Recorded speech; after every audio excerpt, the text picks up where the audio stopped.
Muito obrigado. Primeira coisa, quero falar da minha satisfação da gente se encontrar juntos novamente para estudar a Palavra de Deus. Hoje eu quero começar pedindo que abra um texto do Salmo 119,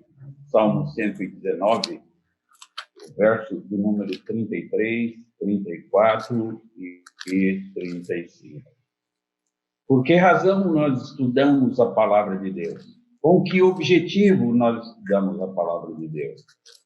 Então, o texto, Salmo 119, verso 33, nos diz assim: Ensina-me, Senhor, o caminho dos teus decretos, e eu os seguirei até o fim. Esse é o objetivo para estudarmos a Palavra de Deus. Não é para sermos mais inteligentes que os outros, e não é também para que conheçamos mais que as pessoas, intelectual e academicamente, conheçamos mais que as outras pessoas para as conversas teológicas. Não, diz o texto aí que ele quer aprender os caminhos do Senhor. E a razão é essa. E a seguirei até o fim. Então, nós queremos estudar a Bíblia para segui-la até o fim. No verso 34, ele diz assim: Dá-me entendimento e guardarei a tua lei. De todo o coração a cumprirei. Ele não quer entendimento intelectual. Deixa eu dizer uma coisa importante para vocês. Academia, por academia, não tem valor na minha visão, no meu entendimento. Não tem valor. O que nós precisamos, de fato, é de conhecer a Palavra de Deus para aplicá-la primeiro à nossa vida e depois à vida da igreja. E fazer isso com interesse de coração. No verso 35, ele diz assim: Guia-me pela vereda dos teus mandamentos, pois neles me comprazo. Então, devemos pensar nessas coisas. São esses os objetivos e são essas as razões pelas quais nos agradamos da Palavra de Deus. É porque queremos segui-la, queremos obedecer a Palavra de Deus até o fim. Ok, nós vamos estamos estudando o livro de Zacarias. E nós estamos no capítulo 3, e hoje vamos considerar os versos de 1 a 10. Tem muito ensinamento aí, muita coisa aí para nós, e que nós vamos considerar nesta noite. Agora, vamos só nos lembrar de que Zacarias, o povo estava voltando e para reconstruir o templo. E já havia um período de 17 anos que os alicerces do templo estavam prontos e abandonados, não é? E o povo não voltava à construção. Vamos nos lembrar de que o livro de Ageu é que diz a razão para estudarmos Zacarias. É o livro de Ageu que diz lá que o povo cuidava das suas casas, mas não cuidava da casa do Senhor, do templo, não cuidava da construção do templo. E o povo achava que Deus havia se esquecido de tudo. E então é por isso que o nome do profeta e sacerdote é Zacarias. Zacarias. Zacarias significa o Senhor lembra. O Senhor lembra. Deus não se esqueceu do templo, Deus não se esqueceu do povo e Deus não se esqueceu de cumprir a sua promessa. Nós trabalhamos muito com direitos. Deixa eu contar uma historinha para vocês que aconteceu comigo. Eu fui a uma livraria evangélica há muito tempo e eu precisava de uma revista e achei a revista, mas o preço era muito caro e eu comprei. Mas depois que eu paguei e registrei o valor lá na caixa registradora, Então, eu percebi que não era aquela revista. A revista que eu queria era uma revista bem mais barata. E a moça falou, eu falei com a moça, e agora, como é que nós fazemos, a vendedora? Ela me disse assim, olha, pastor, vamos fazer assim, o senhor acha um material que tenha o mesmo valor e eu faço a troca para o senhor. Eu só não posso voltar dinheiro porque já está registrado na caixa registradora. Então, não posso voltar o dinheiro, dar o dinheiro de volta. E eu fiquei procurando uma coisa que completasse aquele valor e não encontrei. Ela então me mostrou uma caixinha de promessa e disse assim: pastor, olha aqui essa caixinha de promessa, é linda. E eu olhei, era bonitinha mesmo, né? E eu perguntei para ela, sério, assim, escuta, na minha igreja eu não tenho problema com as promessas de Deus, porque Deus nunca se esquece delas. Mas eu tenho problema com os deveres dos crentes, porque os crentes, sim, sempre se esquecem dos seus deveres. Você não tem aí uma caixinha de deveres? E a moça não entendeu muito bem a brincadeira, né? E ficou muito desconcertada. Mas a verdade é essa: nós trabalhamos com direitos, né? Direito da criança, direito do idoso, direito dos jovens, direito do trabalhador, direito da mulher, direito das classes minoritárias e assim por diante. Na verdade, nós deveríamos trabalhar com deveres.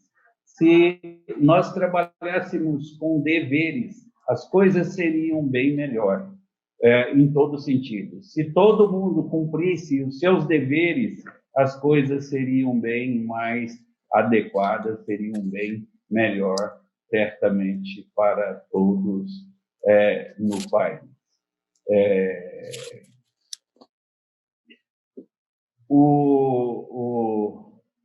Pensando nisso, é que nós vamos estudar hoje esse capítulo de número 3, tá certo? E vamos primeiro ler o texto, os versos são de 1 a 10. Então, você vai se lembrar, então, de que o povo de Deus tinha estado no exílio, na Babilônia, tinha estado lá, e começava a voltar para a terra natal, a cidade de Jerusalém. E o templo estava totalmente destruído.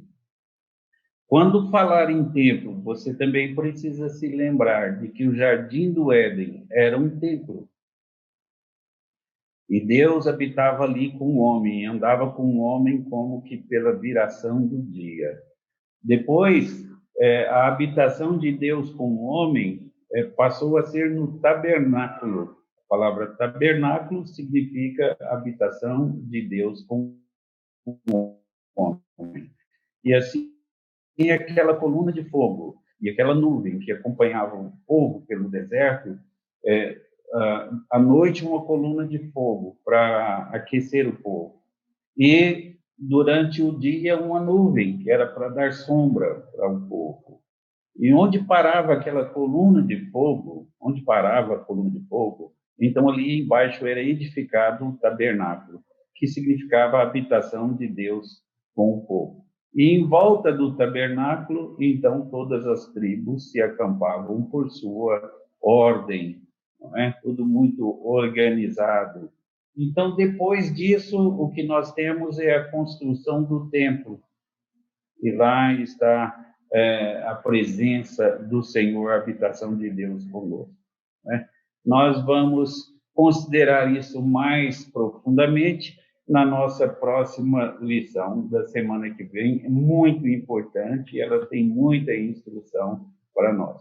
Ok, então vamos lá nas nossas considerações aqui. A estrutura do nosso contexto. Nós temos as primeiras visões, aí que nós já consideramos. Estão lembrados? Zacarias teve 8 visões. Depois nós temos essas visões dos capítulos 3 e 4, que nós estudaremos hoje e na semana que vem. E depois nós teremos as últimas visões aí que nós vamos considerar.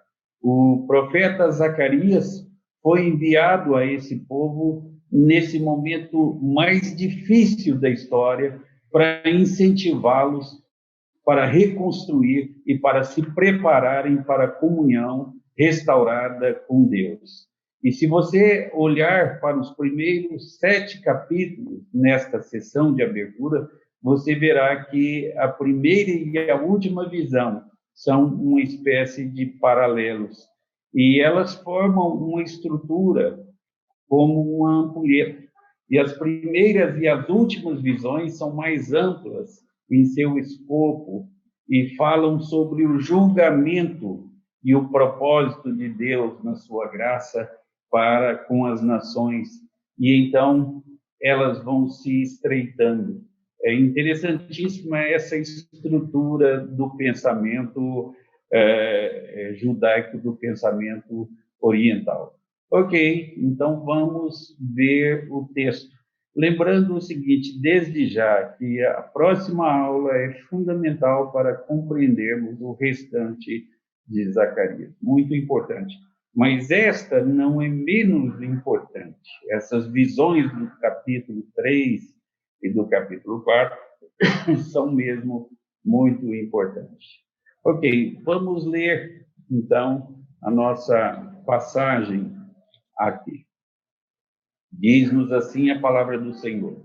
Deus me mostrou o sumo sacerdote Josué, o qual estava diante do anjo do Senhor, e Satanás estava à mão direita dele, para se lhe opor. Mas o Senhor disse a Satanás, o Senhor te repreende, ó Satanás. Sim, o Senhor, que escolheu a Jerusalém, te repreende. Não é este um tição tirado do fogo? Ora, Josué, veja aí o detalhe, trajado de vestes sujas, estava diante do anjo. Tomou este a palavra e disse ao que estava diante dele, tirai-lhe as vestes sujas. E a Josué disse, eis que tenho feito que passe de ti a tua iniquidade, e te vestirei de finos trajes. E disse eu, ponham-lhe um turbante limpo sobre a cabeça. Puseram-lhe, pois, sobre a cabeça um turbante limpo e o vestiram com trajes próprios.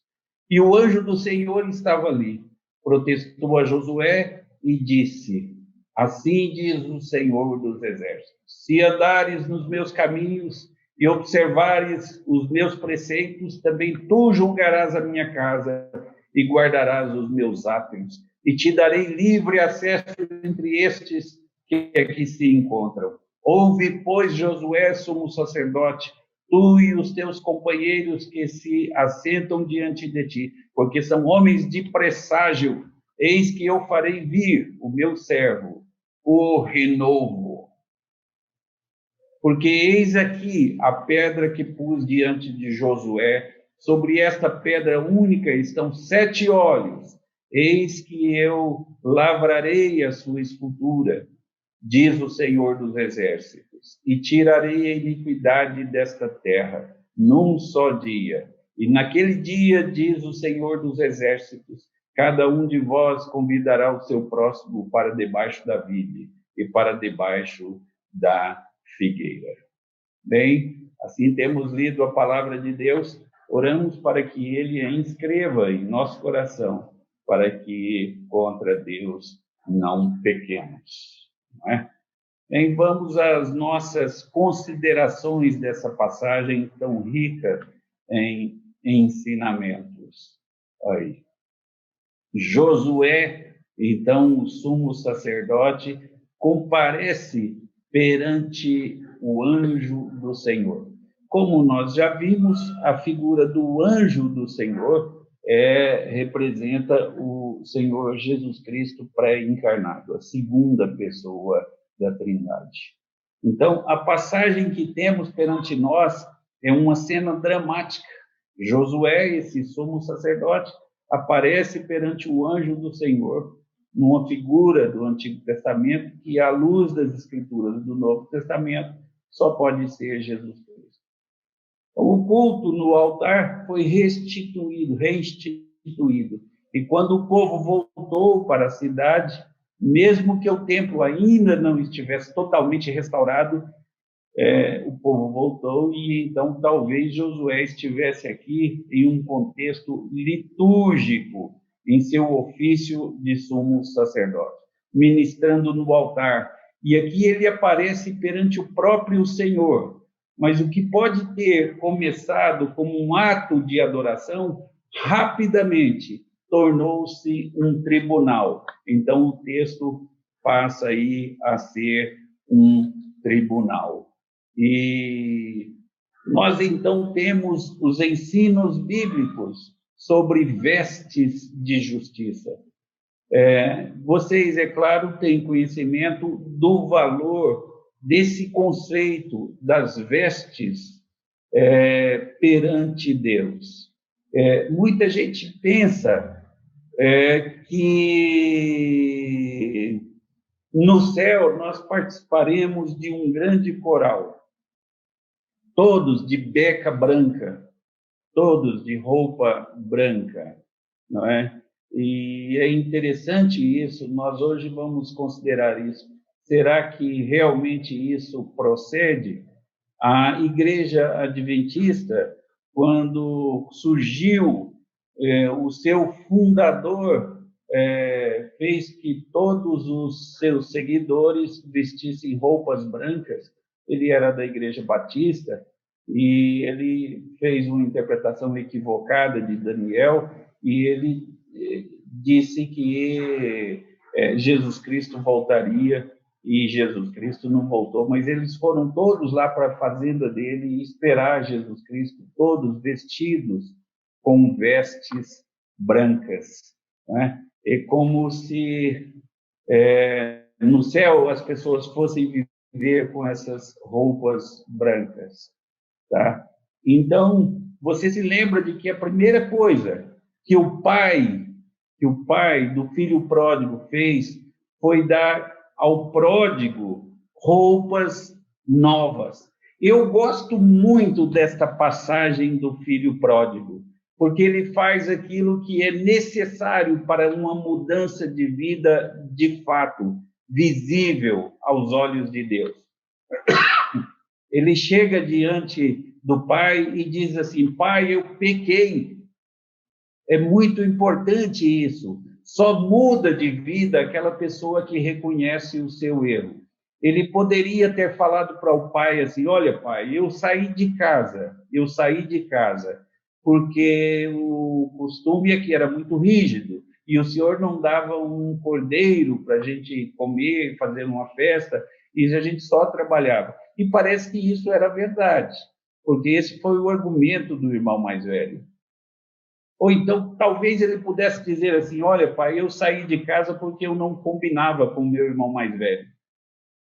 Então, eu achei melhor sair de casa. E parece também que era verdade, porque o irmão mais velho não quis entrar e participar da festa do pródigo. Então, mas ele não falou nada disso. O que ele falou é: pai, eu pequei. Pronto. E é isso que nós precisamos de fazer diante de Deus. Nós pecamos, somos indignos de sermos tratados como filhos. Então, quando ele chegou, a primeira coisa que o pai fez foi dar roupas novas. Isso é cheio de significado, isso é cheio de importância. Nós hoje vamos tratar bastante sobre isso, tá? Então, o pai, porém, disse lá no Lucas 15, 22, disse aos seus servos: trazei depressa a melhor roupa e vestiu, ponde-lhe um anel no dedo e sandálias nos pés. Tá? Então, foi isso que fez. E você se lembra de que essa foi a primeira coisa que foi feita lá com relação ao pródigo. Isso é cheio de significado. Agora, em Isaías no capítulo 64, no verso 6, nós lemos assim: mas todos nós somos como o imundo, e todas as nossas justiças como trapo de ou da imundícia. Trapo da imundícia. Isso está falando de roupas, nossas roupas sujas. Como você deve ter percebido, Josué, o sumo sacerdote, compareceu perante o anjo do Senhor com roupas sujas. Agora, veja aí o texto de Isaías, ainda sobre vestes. Isaías 61, 10. Regozijei-me muito no Senhor, e a minha alma se alegra no meu Deus. Regozijar-me-ei muito no Senhor. A minha alma se alegra no meu Deus. Porque me cobriu de vestes de salvação e me envolveu com manto de justiça, como noivo que se adorna de turbante, como noiva que se enfeita com as suas joias. Me cobriu de vestes de salvação. Veja aí que importante isso, hein? Vamos caminhar um pouco nesse conceito. Lá em Apocalipse, no capítulo de número 19, os versos 7 e 8, vão mostrar o que são essas roupas brancas. E aí eu quero considerar um pouco com vocês. O texto de Apocalipse diz assim: alegremo-nos, exultemos e demos-lhe a glória, porque são chegadas as bodas do Cordeiro, cuja esposa a si mesmo já se ataviou. Pois lhe foi dado vestir-se de linho finíssimo, resplandecente e puro, porque o linho finíssimo são os atos de justiça dos santos. O que são essas roupas brancas?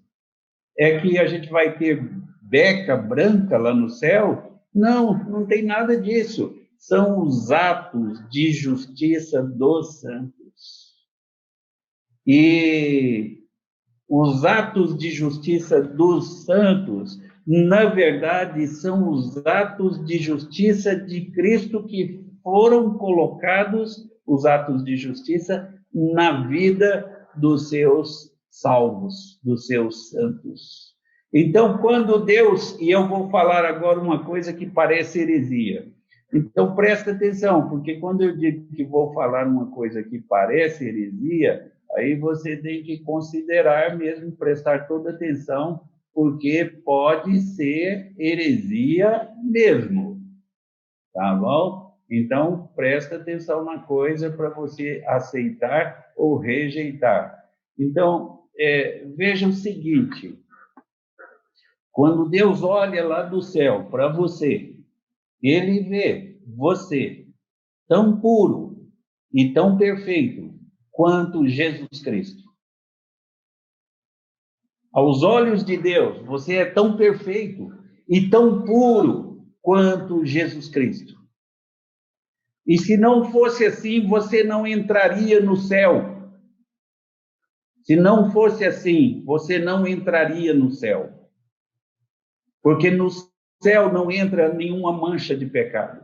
E pegou as suas vestes sujas, trapo de imundícia, e vestiu Jesus Cristo. Ele pegou os seus pecados, colocou na sua vida, na sua conta, e pegou a justiça dele e colocou na nossa conta. Isso chama imputação, chamam isso em teologia de imputação. Colocar a justiça de Cristo na nossa conta. Então, veja que maravilha isso aí. Quando Deus olha para você, ele considera você tão santo e tão justo e tão perfeito quanto Jesus Cristo. É pouco. Então, comece a agir dessa maneira. Comece a proceder dessa maneira, cheio de justiça, cheio de verdade, com roupas limpas. Então, as pessoas ficam pensando que é beca branca que vai ter no céu. Não tem nada disso. As roupas brancas lá são os atos de justiça que nós teremos na nossa vida, E os atos de justiça que foram colocados na nossa vida pelo Salvador, a justiça do Salvador. não a nossa justiça, não a nossa própria. E vamos considerar, já que estamos falando um pouco mais de roupas, vamos considerar Gênesis, capítulo 1, e leve em conta o seguinte, que quando Deus criou o homem e a mulher andavam nus, não é assim? E então veio o pecado e eles aí é que viram que estavam nus e sentiram-se envergonhados. E não é sentiram-se envergonhados, não se sentiram adequados para comparecer à presença do Altíssimo. Não se sentiram adequados para comparecer à presença do Altíssimo, do jeito que estavam, nus. Deixa eu dizer outra coisa. De todos os seres criados, só o homem sente necessidade de roupas, porque não se sente adequado do jeito que Deus o criou. Ok, e isso foi o pecado de Adão que promoveu, correto? Agora, a justiça de Cristo, colocada na nossa conta, restaurou a sorte do homem, de sorte que, de tal forma que todos aqueles que são representados em Adão são condenados em Adão, receberam o pecado por causa de Adão. E todos aqueles que são representados por Cristo são salvos em Jesus Cristo. E então, sendo assim, se Cristo restaurou o homem àquele primeiro estado na presença dele, então pode significar que lá no céu nós não teremos necessidade nenhuma de vestes, de roupas, porque nós não teremos maldade, não teremos necessidade de roupas mais. Porque essas roupas brancas de Apocalipse 19, aí, os versos 7 e 8, diz aí o texto de forma muito clara que são os atos de justiça dos crentes. Tá? Por que o homem ainda tem necessidade de vestes hoje? Porque ele não se sente adequado do jeito que ele é. Mas quando tudo isso for restaurado no novo céu e na nova terra, aí, então, nossos atos de justiça serão as nossas vestes. Que coisa maravilhosa isso aí. Então, eu me encanto com isso, de pensar, que a minha vida, quando Deus olha para mim, ele me vê tão puro e tão santo e tão justo quanto Jesus Cristo é puro, santo, justo e perfeito. É pequena essa bênção? Então, como é que não podemos dizer glória a Deus por causa disso? Louvado seja Deus! Isso é maravilhoso. E é isso que nos possibilita entrar no céu. No céu não entra nenhuma mancha de pecado. Ok, deixa eu criar coragem aqui e fazer com vocês um raciocínio pesado, um pouco mais difícil, e eu preciso da atenção de todo mundo para acompanhar este raciocínio, porque ele é meio filosófico, embora seja também ensino bíblico, tá? Mas é um pouco filosófico. Na língua hebraica, vocês estão lembrados, a língua hebraica não tem tempo presente, correto? Então, eu tenho qualidade de ação. Os verbos estão no completo, ou seja, no passado, ou no incompleto, ou seja, no futuro. Eu traduzo o incompleto pelo futuro e traduzo o completo pelo passado, o pretérito perfeito ou imperfeito. Mas não tem tempo presente em hebraico. Não tem tempo presente, certo? De jeito nenhum. E, na verdade, não existe o tempo presente. Hã? Veja, se você falar, é agora, já passou, não é?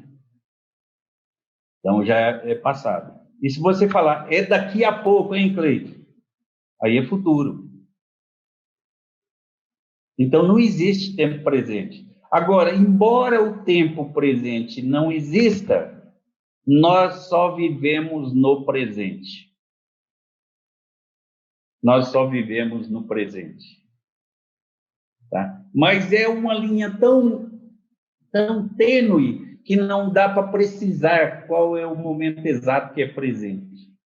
Ok, quando você vê lá em Gênesis, capítulo 1, no princípio, a palavra no princípio, lá é o início da criação de todas as coisas, inclusive do tempo. Vamos definir tempo. Tempo é uma sucessão de momentos. Tempo é uma sucessão de momentos. Isso é tempo. Agora, o tempo foi criado lá em Gênesis 1, verso 1. No princípio, criou Deus os céus e a terra. É ali que foi criado o tempo. E antes que existisse tempo, o que é que existia? Bem, antes que existisse tempo, só existia a eternidade. E o que é eternidade? É tempo sem fim? Não, não é. Eternidade é outro conceito. Não é tempo sem fim. Na eternidade, tudo é tempo presente. Tudo na eternidade é tempo presente. Então, se tudo é tempo presente, acontece o seguinte, eu posso entender aquela colocação lá de Deus para Moisés. O eu sou me enviou a vós, o único que vive para quem tudo é presente. E a colocação de Jesus, quando ele fala assim, eu sou o alfa e o ômega.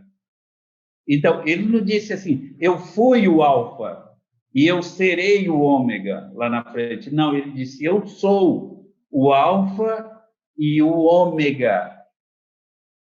Veja que é importante isso. Não é que Jesus sabe tudo o que aconteceu no dia da criação. Não. Para Deus, o dia da criação é tempo presente. Ele está lá no dia da criação. E não é que ele saiba tudo o que vai acontecer no julgamento final. Não. Ele está lá, hoje, no julgamento final. Ele já está lá. Na eternidade, tudo é tempo presente. Como é que isso é aplicável para a igreja? Bom, deixa eu ver se isso edifica a igreja. Se você abrir aí a sua Bíblia na carta aos Efésios, capítulo 2, no verso de número 6, aí diz assim que ele juntamente com ele, nos ressuscitou e nos fez assentar nos lugares celestiais em Cristo Jesus. Agora, vamos considerar aqui, você ainda não morreu. Como é que ele já te fez assentar lá no céu? Isso é o ponto de vista da eternidade. Não é só que é certa a sua salvação. Do ponto de vista de Deus, você já está lá no céu. Não é que você um dia vai estar no céu. Não, você já está lá no céu. Do ponto de vista de Deus.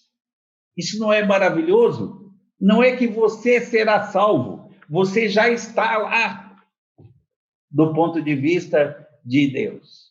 Então, compreender essas coisas ajuda muito. E então, as demais passagens passam a fazer sentido. Abra aí a sua Bíblia em Romanos, no capítulo de número 8, no verso 29, eu acho, que diz, e nos ensina o seguinte: porquanto, veja aí, aos que de antemão conheceu, também os predestinou, verbo no passado, ação completa, certo? Depois diz assim, para serem conforme a imagem do seu filho, a fim de que ele seja primogênito. Verso 30. E aos que predestinou, a esses também chamou, verbo no passado. Depois diz assim, e aos que chamou, a esses também justificou, verbo no passado, pretérito perfeito. E depois fala, e aos que justificou, a esses também glorificou. Reverendo Vitor, o senhor já foi glorificado? Pois é, mas glorificado é só no céu. Nós não somos glorificados ainda aqui. Nosso corpo ainda é corruptível. Mas do ponto de vista de Deus, nós já estamos lá e já estamos, inclusive, glorificados. Isso é maravilhoso. Eu me encanto com isso. Acho isso um ensinamento fantástico. Então, eu posso saber não só que a minha salvação está segura no céu, não só que a minha salvação é certa lá no céu, eu posso saber que eu já estou lá do ponto de vista de Deus. E vestido com vestes brancas, ou seja, tão perfeito, tão santo e tão justo quanto Jesus Cristo é perfeito, santo e justo. Isso é maravilhoso. Se isso não empolgar qualquer alma crente cristã, então não há o que empolgue. Isso é de encantar, é de encher os olhos e de encher o coração. Bem, e lá você vai receber uma coroa, o turbante de Josué, que é escrito. E no turbante tem uma inscrição, e lá na inscrição do turbante nós temos assim, Santo ao Senhor. Ou seja, separado para Deus. Povo de Deus, povo por quem Jesus Cristo morreu, e conforme nós vimos na aula passada, menina dos olhos de Deus. É isso que nós somos povo de Deus. Povo de Deus.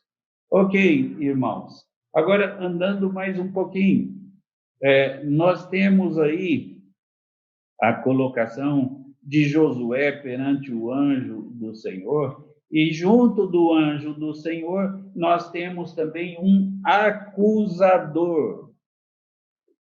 Nesse sentido, a palavra aí é de Satanás, e ele é o acusador de Josué, o sumo sacerdote. Então, no lado direito do anjo do Senhor está o diabo. E ele é chamado de Satanás. E, na verdade, aqui ele se chama de o Satanás, com artigo definido. Então, o substantivo significa simplesmente acusador. Mas este Satanás, o acusador, é o Satanás, o principal acusador, o adversário de Deus e do seu povo. E ele está lá para acusar Josué perante os tribunais celestiais, para pressionar o seu processo e para buscar a destruição de Josué. Josué é o sumo sacerdote. Lembra da função do sacerdote e da função do profeta? Então, vamos lembrar disso aí. O profeta é aquele que fala ao povo em nome de Deus. E o sacerdote representa o povo e fala a Deus. O sacerdote é aquele que fala a Deus em nome do povo. Então, o Josué, o sumo sacerdote, está aí nos representando. Nos representando. E Satanás está acusando. Ele é o acusador aí. Agora, isso é muito importante porque na carta, lá no texto de Judas, nós temos um encontro do arcanjo com Satanás, lá na carta de Judas. Então, interessante porque o arcanjo é o principal dos anjos. Arcanjo significa isso. o chefe dos anjos, o principal, o líder dos anjos. E Satanás é a pior das criaturas que existe. Então, a melhor das criações de Deus e a pior das criaturas de Deus se encontram. E o arcanjo não ousa difamar a Satanás lá. Leia isso lá. Não ousa difamar Satanás. E diz assim: o Senhor te julgue. Considere esse ponto muito importante. Qual a lição disso para a nossa vida? Qual a lição disso para a nossa igreja? A palavra grega para difamar é diabolos. Diabolos. Isso significa que quando você está difamando alguém, você estando certo ou não, porque o arcanjo podia falar um monte lá para Satanás, estando certo ou não, você está sendo o diabo. O diabo. Você é o acusador. Você está sendo o diabo, o Satanás para aquela pessoa. Então, a gente tem que tomar muito cuidado para não difamar as pessoas. O que o arcanjo diz? O Senhor te julgue. Pronto. Deus é que sabe. É o fazendeiro que vai separar o joio do trigo, não somos nós. Então, Josué perante o anjo do Senhor e o acusador. É isso que nós temos aí. Tá? Isso tem muitas lições para a nossa vida. Satanás está em sua atividade diária e habitual de trabalho, pressionando um processo contra o Filho de Deus, o que representava o povo de Deus. E, neste caso, contra Josué, o sumo sacerdote, ele é o representante dos inimigos que você enfrenta hoje. Se você é crente, é o acusador, é o diabo.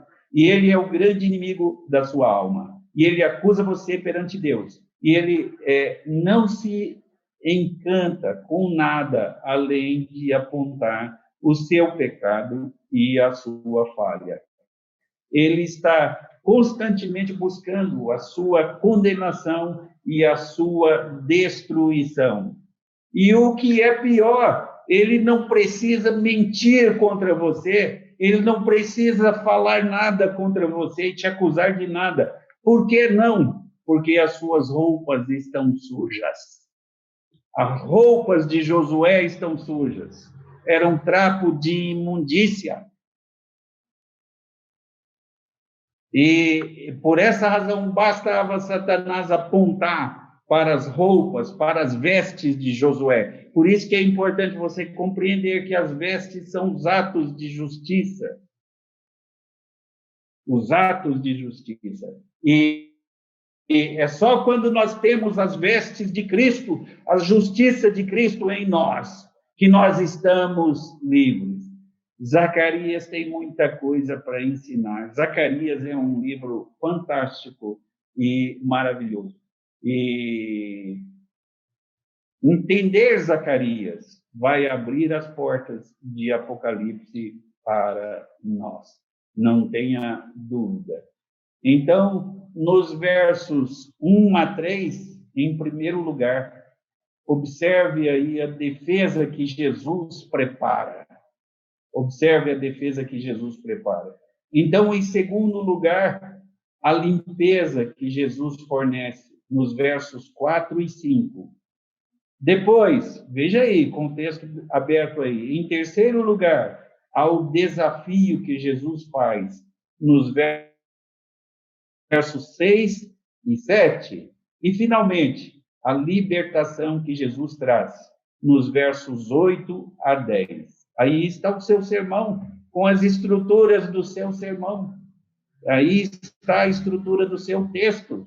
E a defesa que Jesus prepara, a limpeza que Jesus fornece, o desafio que Jesus faz e a libertação que Jesus traz. Somos agradecidos e devemos ser mesmo, porque senão as nossas roupas estão sujas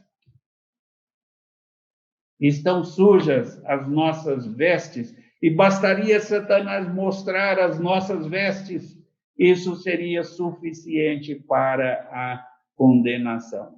Bem, irmãos, Josué perante o anjo do Senhor e o acusador, é o que nós temos aí na figura de Zacarias. Então, o tribunal está reunido. Josué, o réu, é acusado perante o juiz celestial. O promotor de plantão é o acusador, é Satanás. Observe aí que Satanás não precisa inventar qualquer das acusações que ele traz contra Josué. Isso não é como foi no julgamento de Jesus, porque Jesus era totalmente inocente, sem mancha de pecado e separado dos pecadores. Como eu gosto de considerar isso, o maior pecado que a humanidade já cometeu, presta atenção, o maior pecado, o maior crime que a humanidade já cometeu foi o crime de matar a Jesus. Porque Jesus era inocente, Jesus era perfeito, era puro e era santo. Então, esse foi o maior pecado e o maior crime que a humanidade já cometeu. Como é que você aplica isso para a vida da igreja? Vamos dizer o seguinte: se o maior pecado que a humanidade já cometeu, Deus transformou isso na maior bênção para a nossa vida, por que você acha que as coisas aparentemente ruins que acontecem em sua vida, Deus não pode transformá-las em bênçãos? Ele pode. Se o maior crime e o maior pecado Deus transformou na maior bênção, também Deus transforma em bênçãos as coisas que nos acontecem. E é isso que quer dizer Romanos 8, verso 28, que todas as coisas cooperam para o bem daqueles que amam ao Senhor. São chamados segundo os seus propósitos. Então, nós temos o juiz celestial aí, o promotor de plantão, que é o acusador, e Satanás, que não precisa inventar qualquer acusação, basta mostrar para a roupa de Josué, ou seja, para os atos de justiça de Josué. A roupa dele está suja, e isso representa o povo e os seus pecados.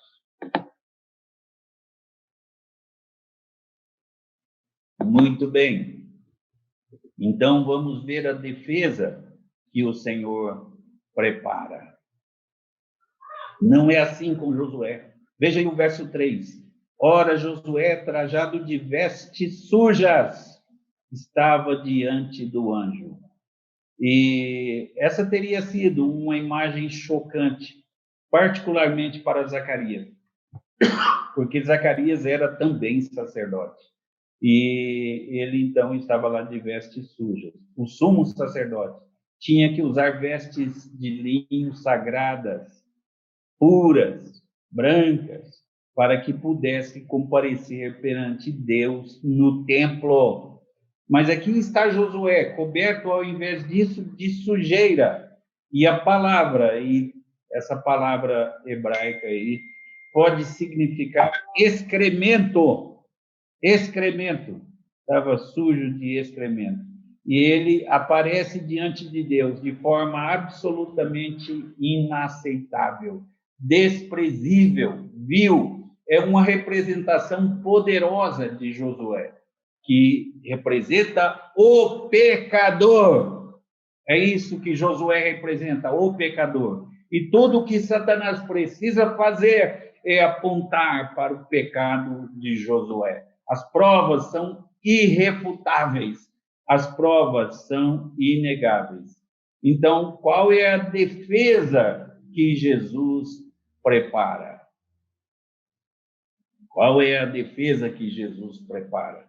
O que simboliza a roupa nova de Josué? Está vendo? Agora sim você vai compreender a passagem citada de Isaías. vesti-lo com vestes de salvação, roupas limpas, novas, não é? E agora você vai entender também o ensino aí de Apocalipse, capítulo 19, não é? O texto diz: pois lhe foi dado vestir de linho finíssimo, resplandecente e puro, porque o linho finíssimo são os atos de justiça dos santos. Então, Josué, foi dado a Josué, que representava o povo de Deus, menina dos olhos de Deus, foi dado a ele vestir-se de roupa brancas, de vestes brancas, tá? Então, é por essa razão que o texto nos diz que Josué, então, era como um tição tirado do fogo. É assim que você foi salvo.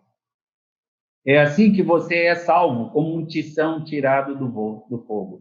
E então você, que estava lá prestes a morrer, é vestido com vestes de salvação, com vestes brancas.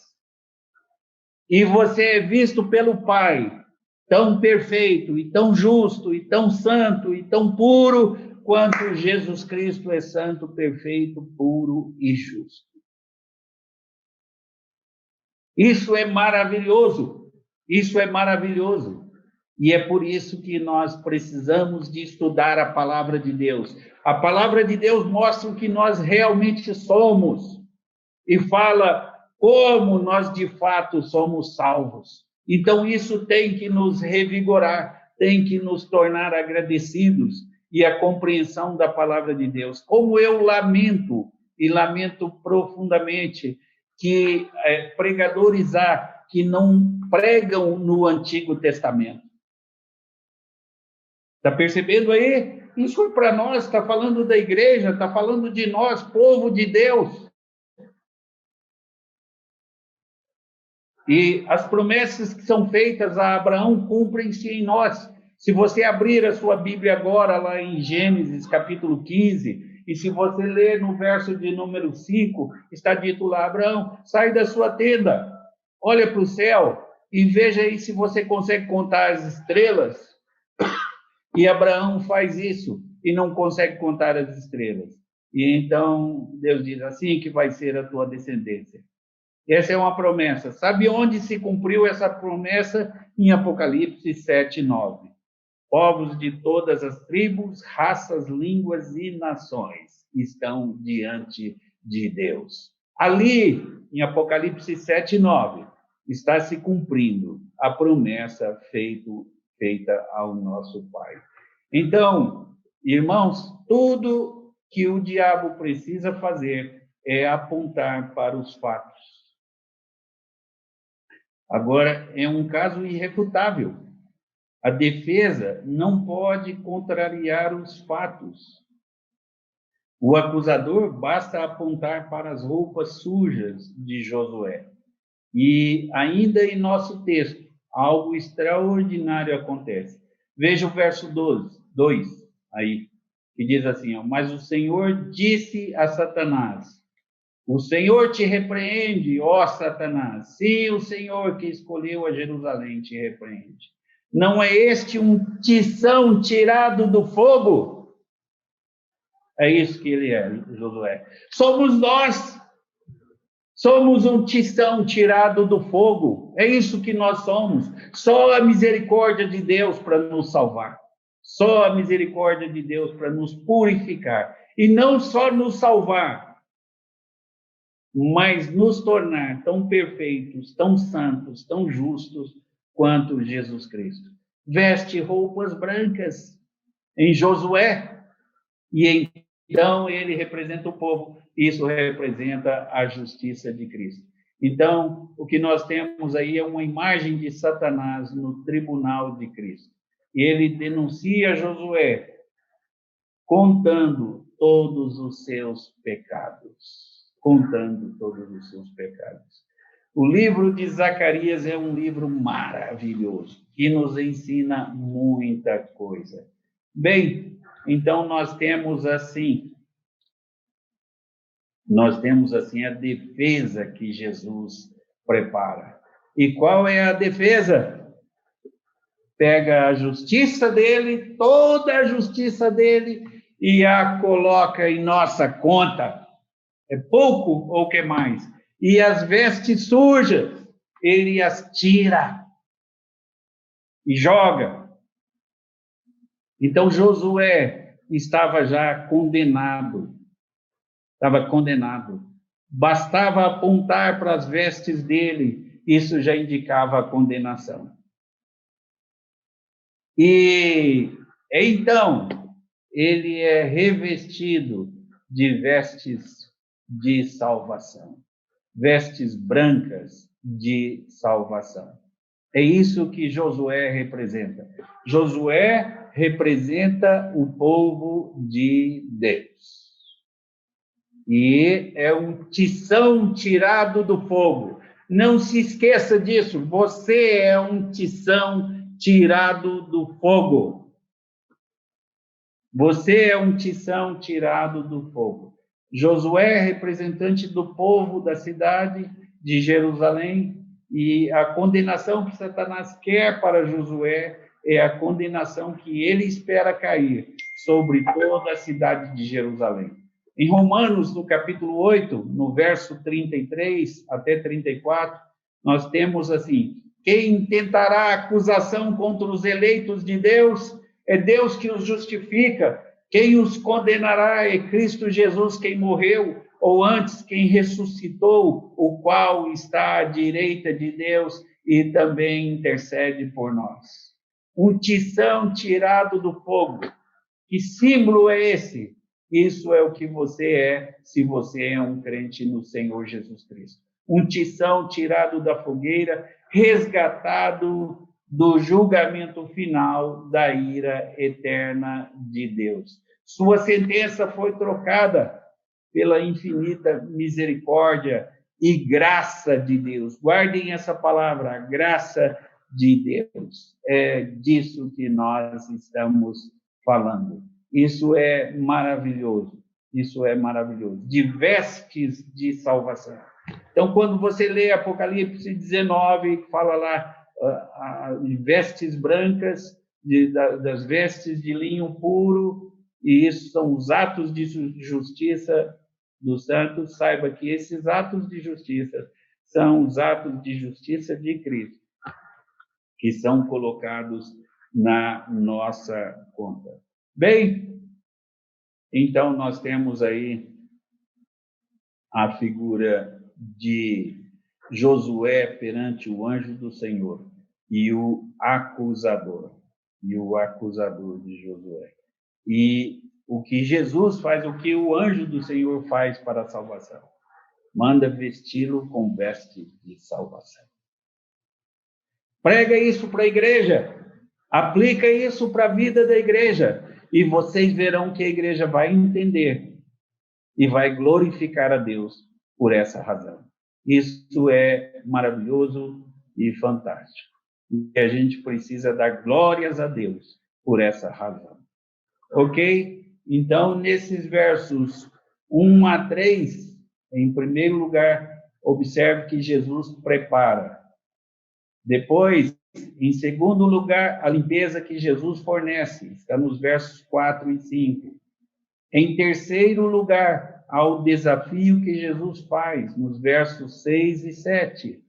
E, finalmente, a libertação que Jesus traz, nos versos 8 e 10. Simples assim, não tem nenhuma dificuldade.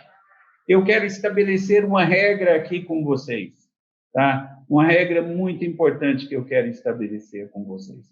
Pregação pode ser definida com 5 coisas, tá? E se ela não englobar essas 5 coisas, não é pregação e está errada. Então, vamos lá. Pregação é, primeiramente, ler o texto. Segundo lugar, explicar o texto. Terceiro lugar, confirmar o texto com outros textos. Quarto lugar, ilustrar o texto. E quinto lugar, aplicar o texto.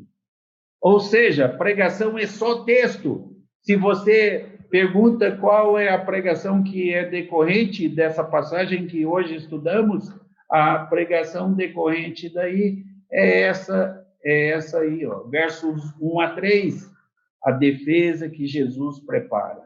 Versos 4 a 5, a limpeza que Jesus fornece. Versos 6 a 7, o desafio que Jesus faz. Versos 8 a 10, a defesa que Jesus prepara. E assim, e a libertação que Jesus traz, versos 8 a 10. Então, aí você tem toda essa pregação, é só texto, tá? Leia o texto, o seu sermão está no texto. Vamos de novo? O que é a pregação? Primeiro, ler o texto. Segundo, explicar o texto. Terceiro, comparar e confirmar o texto com outros textos. Quarto, ilustrar o texto. E quinto, aplicar o texto. Se maus pregadores pegam passagens fáceis e as tornam difíceis para o povo. Bons pregadores pegam textos difíceis e apresentam-os de forma simples para o povo. Calvino vai se sentir muito mais honrado, ao invés de você ficar citando Calvino disse isso, Lutero disse aquilo outro, Berkhoff disse aquilo outro. Esses homens iriam ficar muito mais honrados se você usasse o ensino deles para entender a Bíblia, então depois expusesse de forma simples a Bíblia. Não precisa ficar citando hebraico no púlpito, não precisa ficar citando grego no púlpito, não precisa citar Berkhoff no púlpito, não precisa citar Calvino, expõe a Bíblia. Texto, explicar o texto, confirmar o texto com outros textos, depois ilustrar o texto e depois aplicar o texto. Só isso que é pregação. Esqueça esse negócio de palavras difíceis. Que horrível pregador que sobe ao púlpito e começa a usar palavras que ninguém entende. Supralapsariano, infralapsariano. Que horrível isso! Detestável. Fala coisas que alcança. Comunicação pressupõe entendimento do seu auditório. E pregação, você pega as pessoas, você entra na vida das pessoas e pega as pessoas onde elas estão. E então você caminha com elas até onde você quer que elas estejam. Ensinar é partir do conhecido para o desconhecido. Se você tiver que usar uma só palavra difícil no seu sermão, corta, risca, não usa. Seja simples na sua fala, seja bíblico. Nada de coisas complexas e nada de pegar textos e apresentá-los de forma difícil para a igreja. A igreja precisa de coisas mastigadas. E aí está o seu sermão nesta passagem. Deus nos abençoe e Deus nos ilumine para que nós sejamos pregadores da palavra de Deus e não pessoas vaidosas que queiram se promover através do púlpito. Que coisa detestável é isso. Que coisa horrível é isso. Sejamos homens simples e que preguemos de forma simples também para o povo de Deus. Amém.